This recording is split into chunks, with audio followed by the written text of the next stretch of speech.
Segunda-feira, 10 de junho. A crise vindoura.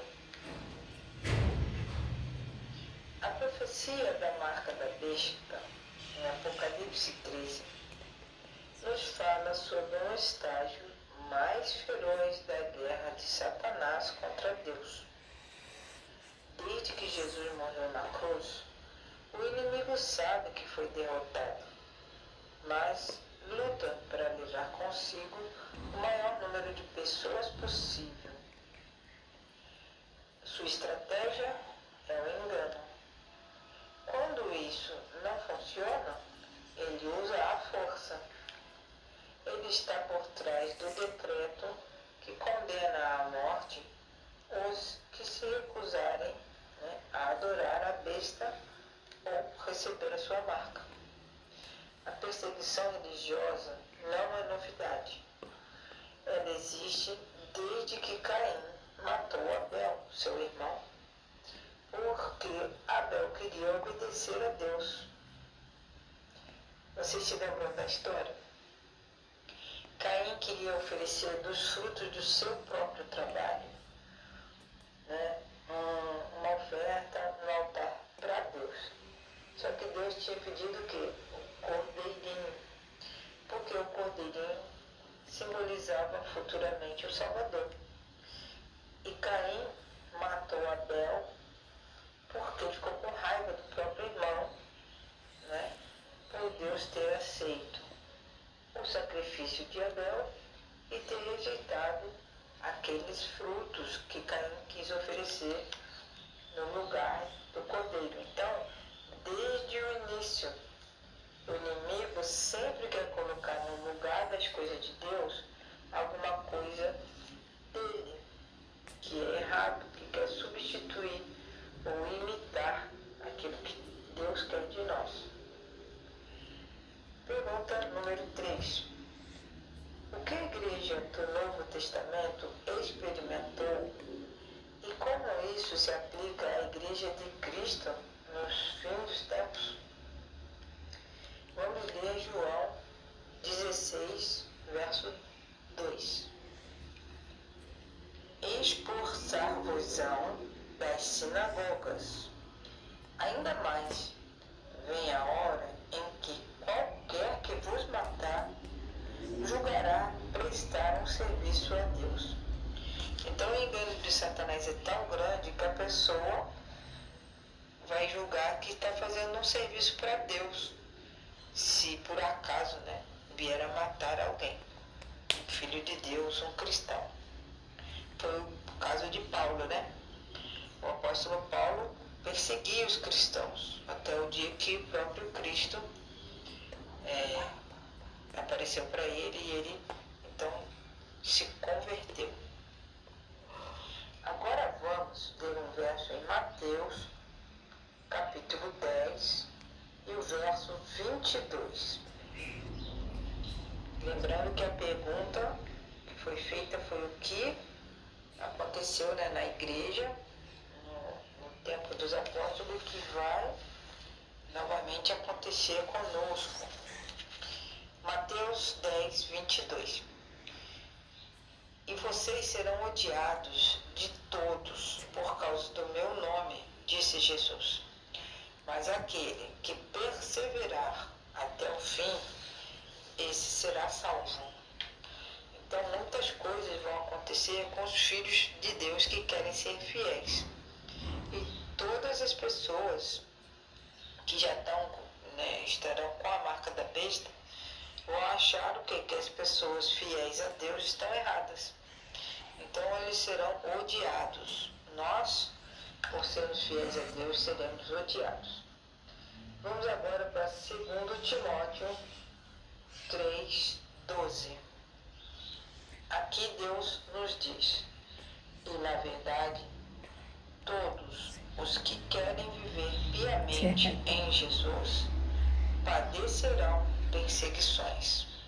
Ou seja, as pessoas que querem ser fiéis a Deus, guardando seus mandamentos e tendo a fé de Jesus, padecerão perseguições. Nós devemos estar preparados para esse tipo de perseguição.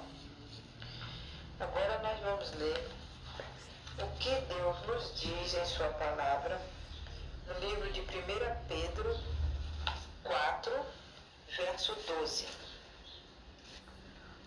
Deus nos diz: amados, não estranheis a ardente provação que vem sobre vós para vos experimentar, como se coisa estranha vos acontecesse.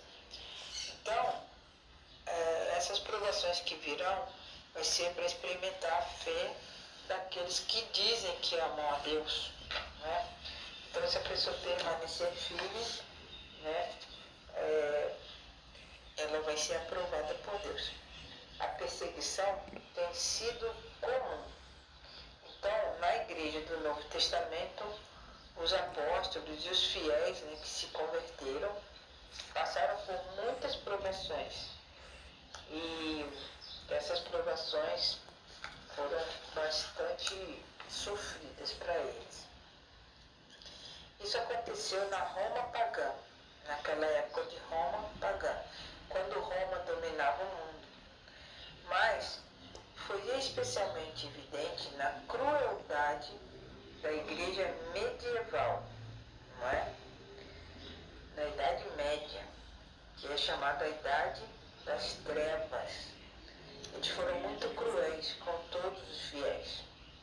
A marca da besta é apenas o elo final desta cadeia. Como as perseguições passadas, seu objetivo é forçar todos a se conformarem com um falso sistema de crenças e adoração que não vem da parte de Deus. A profecia indica que a perseguição começará com sanções econômicas. Ninguém poderá comprar ou vender a menos que tenha a marca. Qualquer pessoa que se recuse a receber a marca da besta acabará sob um decreto de morte, que vem na palavra de Deus escrito em Apocalipse 13, 15 e 17. Com o objetivo de preparar os professos cristãos para receber a marca da besta, quando o teste final chegar, o diabo encoraja-os a fazer concessões. Então as pessoas começam a deixar a palavra de Deus por uma coisa ou outra. E a palavra concessão quer dizer que elas aceitam essas ideias da besta. Quando parece que o mundo inteiro segue a besta, de repente a cena muda e a câmera profética se concentra nos fiéis. Aqui está a perseverança dos santos, os que guardam os mandamentos de Deus e a fé em Jesus. Esses fiéis vivem em obediência piedosa. Na graça ficam firmes quando tudo ao redor está tremendo. Enquanto o mundo segue a besta, esses fiéis a Deus seguem o Cordeiro por onde quer que ele vá. Apocalipse 14, 4.